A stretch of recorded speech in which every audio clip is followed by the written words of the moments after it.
नमस्कार। आज हम जेन ऑस्टिन के बहुत ही मशहूर उपन्यास प्राइड एंड प्रेजुडिस की दुनिया में गहराई से उतर रहे हैं। हाँ बिल्कुल, ये उपन्यास आज भी उतना ही प्रासंगिक है। हमारे पास उपन्यास के कुछ अंश हैं, सारांश हैं, और हम समझने की कोशिश करेंगे कि कैसे 19वीं सदी के इंग्लैंड में ये गर्व और पूर्वाग्रह मतलब प्राइड और प्रेजुडिस रिश्तों पर असर डालते थे। बिल्कुल, खासकर एलिजाबेथ बेनेट और मिस्टर डार्सी की कहानी के जरिए।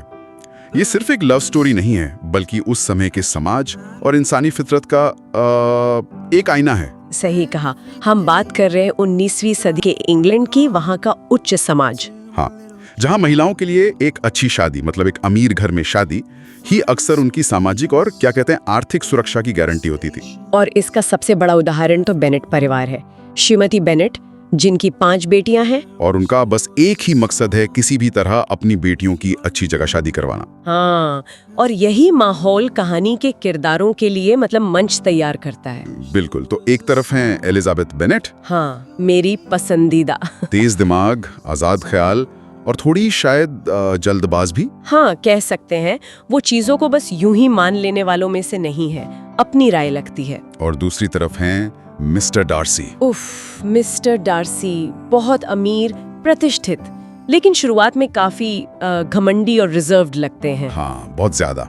और उनकी पहली मुलाकात वहीं से तो सब शुरू होता है ना? बिल्कुल, वो पार्टी वाला सीन जब डार्सी एलिजाबेथ के साथ नाचने से मना कर देते हैं। छोटी सी बात लगती है पर असर बहुत गहरा होता है। हाँ, वो डार्सी के सामाजिक गर्व यानी प्राइड का सबूत था, और उसी एक घटना ने एलिजाबेथ के मन में उनके लिए गहरा पूर्वाग्रह मतलब प्रेजुडिस पैदा कर दिया। और यहीं से उपन्यास का नाम प्राइड एंड प्रेजुडिस सार्थक हो जाता है। सही, डार्सी का गर्व सिर्फ अकड़ नहीं, थोड़ा उनके सामाजिक दर्जे और शायद उनके शर्मीलेपन का भी नतीजा है। और एलिजाबेथ का पूर्वाग्रह वो उसकी तेज बुद्धि का ही दूसरा पहलू है, जो उसे जल्दी नतीजों पर पहुंचा देता है। तो ये सिर्फ उनकी व्यक्तिगत कमजोरियां नहीं है, बल्कि उनके रिश्ते की सबसे बड़ी दीवार बन जाती हैं। हाँ, और ये दीवार कहानी में कई दिलचस्प मोड़ लाती है। जैसे मिस्टर बिंगले और जेन बेनेट का मामला। दोनों एक दूसरे को पसंद करते हैं। हाँ, जेन एलिजाबेथ की बड़ी बहन। बिल्कुल, और डार्सी को लगता है कि जेन शायद उतनी गंभीर नहीं है, तो वो बिंगले को उससे दूर कर देते हैं। ये बात जब एलिजाबेथ को पता चलती है तो डार्सी के लिए उसका पूर्वाग्रह और पक्का हो जाता है। सही, फिर वो मिस्टर कॉलिंस का मजेदार सा शादी का प्रस्ताव आता है एलिजाबेथ के लिए, जिसे वो साफ मना कर देती है। ये उस समय के हिसाब से बड़ी बात थी। बिल्कुल, ये उसकी आजाद सोच दिखाता है। वो सिर्फ पैसे या समाज के लिए शादी नहीं करना चाहती। और फिर आता है वो सीन, डार्सी का पहला शादी का प्रस्ताव। हाँ, बड़े गर्व से, जैसे कोई एहसान कर रहे हो।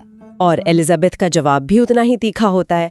वो सीधे उनके अहंकार और जेन बिंगले मामले में उनकी भूमिका पर सवाल उठाती है। ये टकराव बहुत जरूरी था, क्योंकि इसके बाद आता है डार्सी का वो खत। वो खत तो जैसे कहानी का टर्निंग पॉइंट है। हाँ बिल्कुल, उसमें डार्सी अपनी सफाई देते हैं, अपने कामों की वजह बताते हैं, वो जेन वाले मामले में अपनी सोच समझाते हैं। और वो खत पढ़कर एलिजाबेथ को एहसास होता है कि शायद उसने डार्सी को समझने में गलती की, मतलब सिर्फ अपनी धारणाओं पर भरोसा किया। हाँ, उसे एहसास होता है कि पूर्वाग्रह ने उसे सच देखने से रोका। उसकी सोच बदलनी शुरू होती है। और फिर जब छोटी बहन लिडिया वो विकम के साथ भाग जाती है, हाँ, वो एक बड़ा स्कैंडल होता है बेनेट परिवार के लिए। तब डार्सी चुपचाप बिना किसी को बताए उनकी मदद करते हैं। विकम को पैसे देकर लिडिया से शादी करवाते हैं ताकि परिवार की इज्जत बच जाए। ये डार्सी की चरित्र का एक बिल्कुल अलग पहलू दिखाता है, उनका अच्छापन, उनकी जिम्मेदारी की भावना। और जब एलिजाबेथ को ये पता चलता है तो उसका बचा खुचा पूर्वाग्रह भी खत्म हो जाता है। दरअसल ये कहानी दोनों के बदलने की कहानी है। एलिजाबेथ समझती है कि पहली छाप हमेशा सही नहीं होती और तुरंत फैसला लेना ठीक नहीं। और डार्सी अपने सामाजिक घमंड से ऊपर उठते हैं। वो सीखते हैं कि दूसरों की भावनाओं का सम्मान कैसे करें, विनम्रता क्या होती है। तो उनका अंत में मिलना वो सिर्फ एक हैप्पी एंडिंग नहीं है। नहीं, बिल्कुल नहीं। वो आपसी समझ, सम्मान और अपनी अपनी कमियों पर जीत का प्रतीक है। उनका रिश्ता दिखावे का नहीं, बल्कि सच्चे जुड़ाव का है। और शायद इसीलिए ये उपन्यास आज भी इतना पसंद किया जाता है ना? हाँ, ऑस्टिन बहुत खूबसूरती से उस समय के समाज, शादी को लेकर सोच और महिलाओं की स्थिति पर टिप्पणी करती हैं।